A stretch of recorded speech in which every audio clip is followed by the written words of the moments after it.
When it hasn't been your day, your week, your month, or even your year, Sometimes you want to go where everyone knows something something. Where do you turn to take away the hurt of reality and carry you to your happy place? grab a blankie. Order a pizza. And snatch that gallon of ice cream because we're going to get comfy sharing our pop culture comforts. Hello and welcome to another episode of my Big Fat Pull List. I'm your host for this episode, Pistol Danger, and with me, as always, are the two handsomest gentlemen online. Mr. X. And the lovable and never salty Smurpy. I feel you're breaking continuity, but I'll allow it. You went first, buddy. You broke it. So, gentlemen, today this show is one of my own designs. And because in these trying times, everyone has a bad day. You know, what does Frank Castle say in Daredevil? Your one bad day for being me. Yep. So let's take that one bad day and think about it. Not too hard.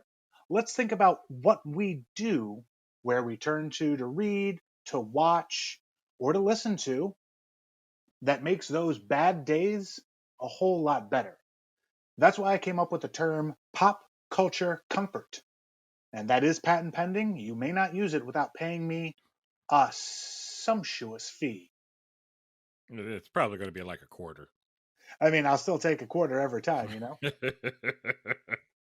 But I mean, you guys know what I'm talking about, right? Like, oh, yeah.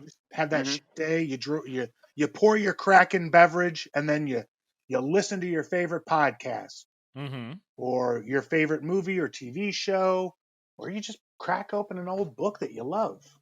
Yeah, I mean, anything can really be a pop culture comfort. I think for most people, it also depends on what kind of a mindset they're in. I mean, because there's bad days, but there's many subtle levels of bad day. Some bad days are physically draining. Other bad days are emotionally draining. So there's things that certain things that'll pick you up. Like for me, if I have an emotionally draining day, there's only one thing that I can really turn to that I know is absolutely going to turn it around. And that's the Muppets. Especially old school Muppets. Anything from the original first 3 films or the Muppet Show. I pop on that, and in about 2 hours later, I'm back to my old self. Or, at the very least, not ready to jump in front of a city bus. Fair enough. For me, it's The Office for a TV show, but movies is always Star Wars. Normally, it's the original trilogy. If I'm having a really bad day or sick at home with the flu, I can just put on 85 hours of Star Wars, and then it goes over like a snap. If you want to kill yourself, you put on the prequel trilogy. No, if I want to nap through it, yeah. If I'm like, I mean, I'm tired, I got to nap. Ooh, prequel trilogy, that'll work. Oh, I just get mad. I can't even watch the prequels. I can't. Let me say I can't even watch Phantom Menace because I just get madder and madder as the movie goes. So, I mean, if I'm being honest though, gentlemen, I kind of got this idea when we were filming for our YouTube discoveries and revisits, because I was thinking, and sure, I revisited The Boys and a couple of other things that'll be coming up soon. Which, small plug, you can head on over to our YouTube channel. We'll have a link for you. Yep, in the show notes for this episode. And I was like, you know what? I did The Boys, and then I got to thinking, like, well, what do I revisit? What brings me comfort when I'm down? And so here we are, pop culture comforts. I don't know how many series this will be because I don't know, but I want to talk to you, our listeners, about what comforts us. And you know what really comforts us is head on over to that Patreon page. www.patreon.com/my big fat pull list podcast, where we'll have a tier for you guaranteed. Gentlemen, we're here today to discuss one of my pop culture comforts, and it's the 2016 20th Century Fox film Deadpool. I don't know if you've heard of it, but I hope you have. I'm not aware. Who is this Deadpool? Yeah. Does he swim a lot? It's actually a Christmas movie. Oh. Is he a zombie? Kind of, yeah, actually. When you really want to think about it, Slayback is a story of a mutant. No, we're not getting into Slayback. I don't think No, anybody's going to get into Slayback. let's. Oh well, I mean, that's a deep dive, and it should be dove into, but not here. No, in 2009, Fox released X-Men Origins Wolverine. Oh, right? Hey, that's half a good movie. Maybe a quarter of a good movie. Okay, I will settle for that. If you take it apart, one of my favorite YouTubers actually dissected it. It's 3 different movies: an X-Men movie, an Origins movie, and a Wolverine movie. But we're not going to get into it, but it's a good argument. Right. But my opinions aside, it gave us our first look at Deadpool on the big screen. And what an awful look it was. Shit, it was so bad, you guys. Absolutely terrible. And they had a really good cast. That's always what blows my mind about Origins Wolverine is it had a tremendous cast. It was stellar. Yeah, it was a pretty phenomenal cast. How could you go wrong with the cast that you assembled for that movie? And he had a pretty good budget, too. However, out of that dumpster fire, there was the silver lining. And like I said, his name was Ryan Reynolds. Reynolds loved playing the character so much that he signed on for a spin-off film the following year. However, multiple issues impeded it, and it wasn't until a leaked CGI trailer showing the Deadpool car fight that the movie officially got greenlit. Now, no one knows the name of the man or woman who leaked the trailer, but if you listen real closely, you can hear that person's name being whispered on the wind on a dry summer morning. It was probably Ryan Reynolds. And 2 years later, we got one of my favorite movies and something I will always turn to for comfort when I'm having a down day. And that is Deadpool. I watched this 2 weeks ago when I thought we were going to record for this. And then I watched it again, like just 3 hours ago, because I can always have Deadpool on. There's always something fun for me to either discover or just enjoy the hell out of. Right. And I think one of the best things about this is, honestly, I think this gets the mutant culture, I guess we'll say it that way, since we can't call it an X-Men movie. It gets the mutant culture the most accurate, I think, of any of the Fox franchise films. And Mr. X, feel free to have an argument with me about it, but, I think this is the best of the mutant franchise.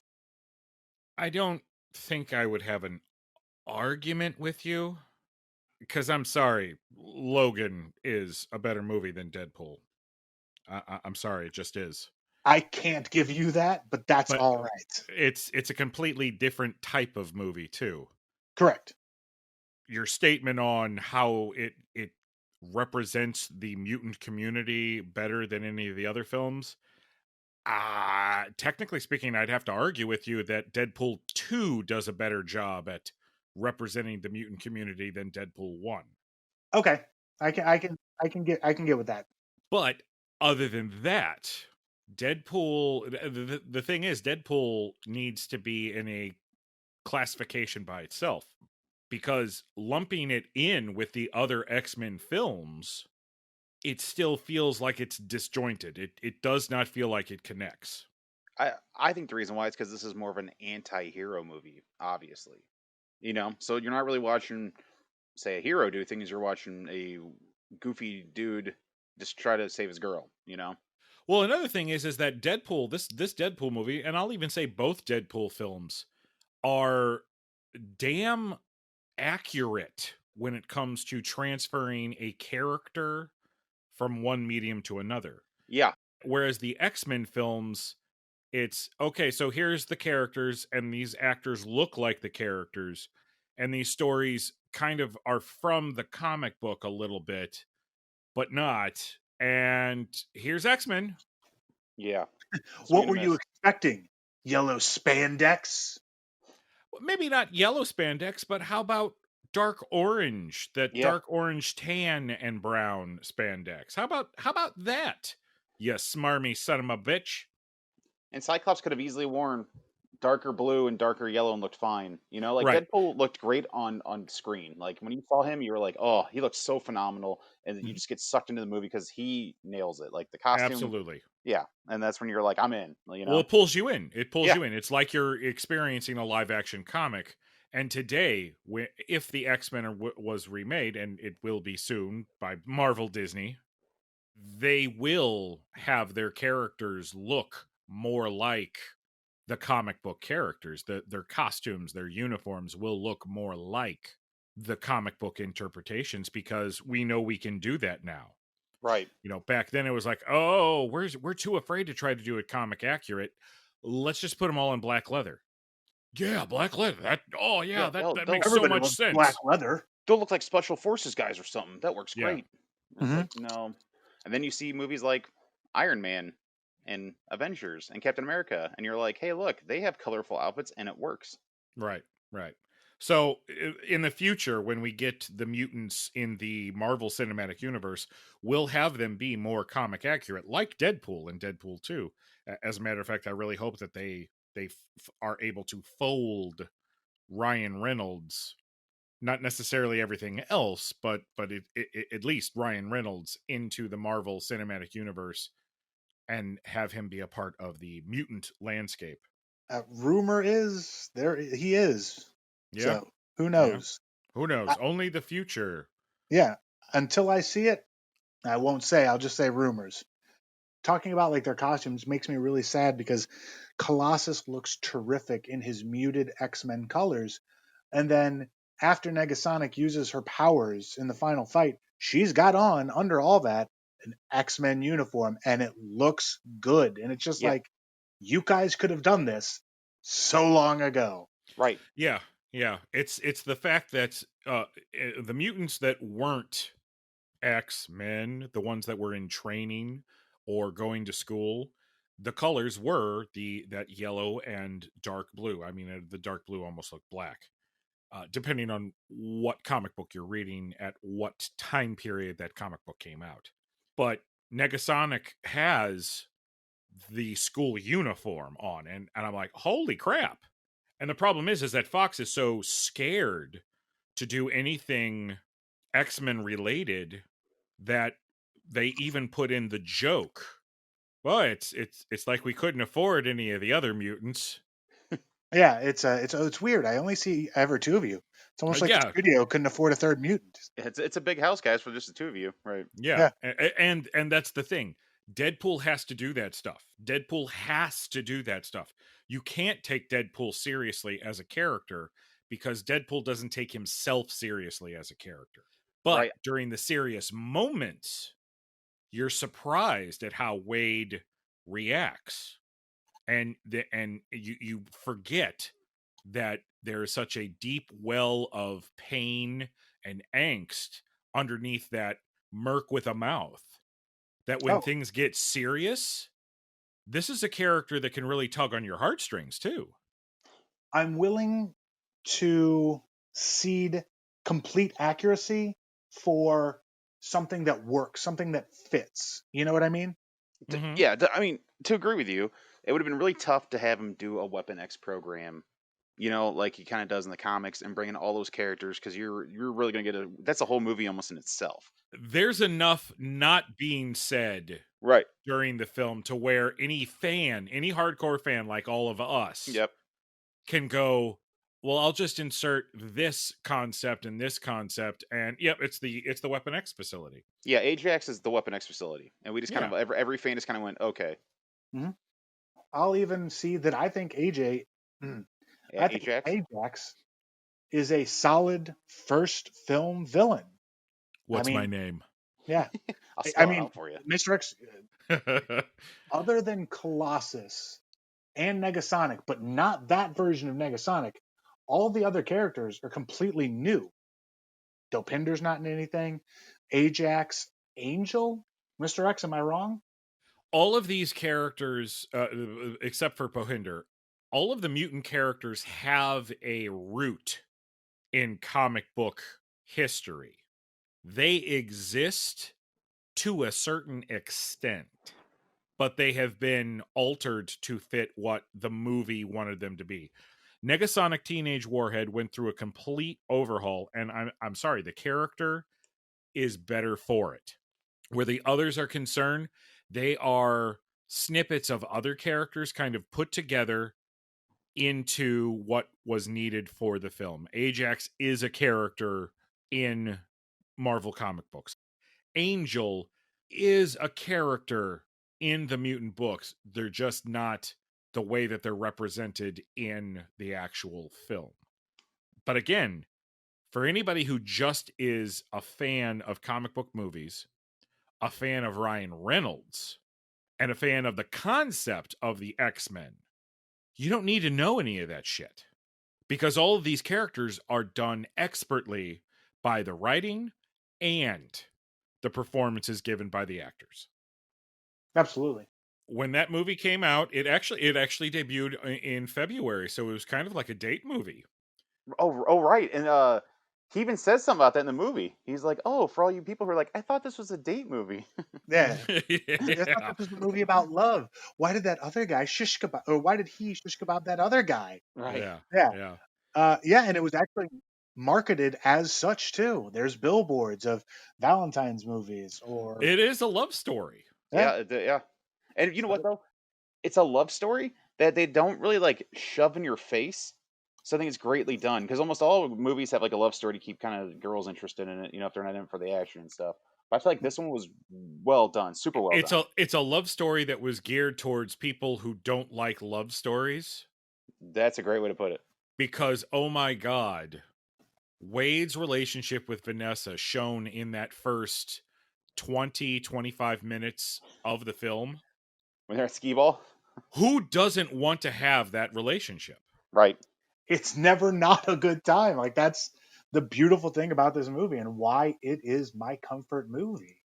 Because I can throw it on, I can watch all of it, some of it, like have it on in the background, and I can always just feel better.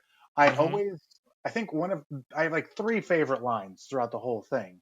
Okay. And 2 of them come fairly early with the in the car fight where he goes, rich Corinthian leather. It just means so much into it by a foot. Yeah. Right. And I love it because he's wearing a mask. So how would he, whatever. Right. Yeah. And then when Colossus shows up and he's like, no one's getting hurt here. And the guy falls and he looks at him and goes, that guy was up there when I got here. Yeah. And like, it's always got something fun. Like, and this is going to make me sound like an idiot, but watching it just 3 hours ago, early in the movie, Deadpool says something where it's like, it's not every day that some guy is responsible for 4 of your 5 worst moments. And then the end of the movie is Colossus saying 4 or 5 moments. And it's like, holy shit. Like, you knew what you were doing. Or Hydra Bob being there, but just, Mercenary Bob. The side characters, they put Blind Al and Bob, and that was fantastic. And that's the thing. The fact that the writers, the writers of the script knew enough about the actual comic books that they put enough in jokes for all of us geeks. When we saw it, we go like, oh! It doesn't mean anything to just a normal moviegoer. Right. But to us, the people who brought normals into the theater going like, no, trust me, you'll love this movie. We get something out of it. And then that gives us something to talk about with the people who haven't read Deadpool. To me, it's also hard because some of my older favorite movies don't age well when it comes to pop culture references, But I feel here in Deadpool, they do, because they don't, quote unquote, age well because they're not supposed to. Like Deadpool's love of Wham. Yeah. Or like the reoccurring Voltron joke, Let's also touch on the fact that the writing, he breaks the fourth wall a lot, and that's how they have him be kind of schizo. He has to be. He has to break the fourth wall. Yeah, exactly. That's what I'm saying. That's like a prerequisite. And that's what Ryan Reynolds said. It's like he told the studio, it's like, guys, this is the character. Yeah. He has to talk to the audience. Oh, no, Yeah. we don't want anybody talking to the audience. No, he has to talk to the audience. Right. Mhm. And he's the only one that does, and it's fantastic. And it's a perfect way to kind of sidestep or circumvent his multiple personalities or multiple voices. The multiple personality angle in the comic books was a way for them to be able to fill dialogue space and exposition to where you could have 3 different characters arguing with themselves, all being in the same head. Right. Now, that has actually been, I don't want to say it hasn't been retconned, but it has been altered in the comic books. Deadpool doesn't do that anymore. He still believes he's a comic book character, but he does not have 3-way arguments with himself inside of his brain.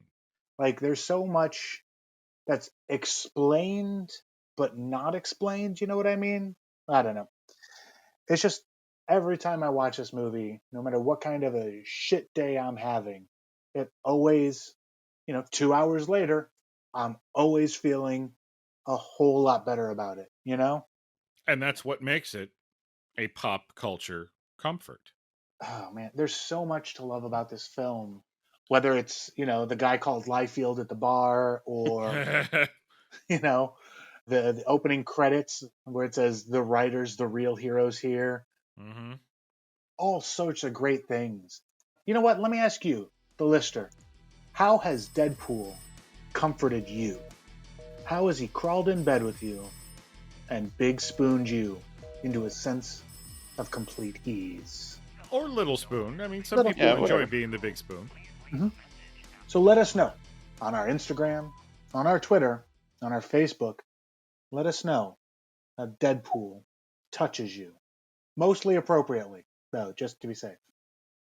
Well, you know what? He can touch me inappropriately. Yeah, you can touch me. I won't mind. Yeah, I won't mind. Well, I said mostly. All right, guys. Thank you for joining me. Listeners, thank you for listening. That'll do it in our first episode of Pop Culture Comfort. Can't wait to do more of these. I know. Mm-hmm. So until next time, I'm your host with the most, mouth on him, pistol danger. I am the terribly mysterious Mr. X. I am the delightful Smurpy. And we'll see you in the funny pages. Chimichanga. Maximum effort.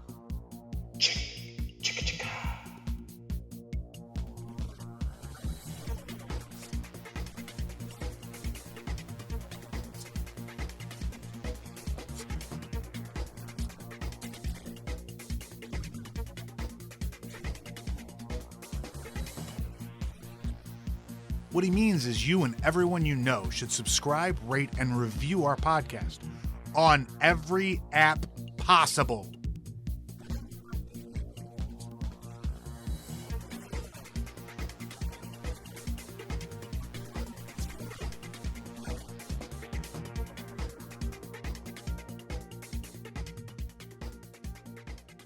There's a great story in the comic books that I think would be a brilliant film. It's actually called Evil Deadpool, a play off of the great Sam Raimi, Bruce Campbell Evil Dead series. Isn't the one where he fights like his bizarro self, kind of? Well, it's not his bizarro self. It's somebody has taken some. Yeah. Yes, it's a Frankenstein. Somebody has taken his All the bits, parts. Yeah.